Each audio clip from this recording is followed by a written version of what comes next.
रुको रुको, अगर हंसी ना आए तो कहना। एक जाट ताऊ अस्पताल में आखिरी सांसें गिन रहा था। उसका परिवार व एक नर्स उसके बिस्तर के पास खड्डा दिए थे।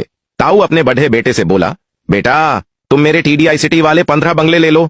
बेटी से कहा, तू सोनीपत सेक्टर 14 के बंगले ले ले। छोटे बेटे से कहा, तू सबसे छोटा है और मुझे सबसे ज्यादा प्यारा भी, तुझे मैं रोहिणी सेक्टर 24 पॉकेट 13 की 20 दुकानें देता हूं।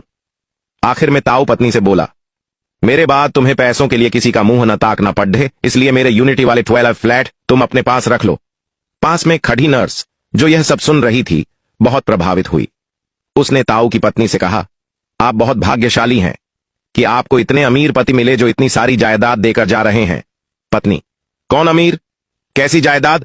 अरे इनका दूध बेचने का धंधा है, हम सबको जिम्मेदारियां बांट रहे हैं, सुबह सुबह दूध पहुंचाने की। एक शराबी की पीने की लत से तंग आकर उसकी पत्नी ने उसे तलाक दे दिया और बच्चों को लेकर मायके चली गई। बॉस ने भी नौकरी से निकाल दिया। हैरान परेशान वह अपने घर में अकेला बैठा था कि तभी उसकी नजर अलमारी में लगी शराब की बोतलों पर पड़ गई।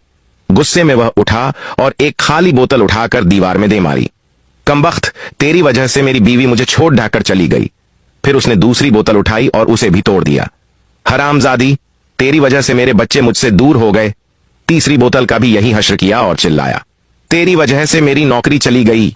जैसे ही उसने चौथी बोतल उठाई तो वह भरी हुई थी। उसे संभाल कर दूसरी अलमारी में रखते हुए बोला, मेरे दोस्त तुम जरा एक तरफ हो जाओ, मुझे मालूम है इस सब में तुम्हारा कोई हाथ नहीं है।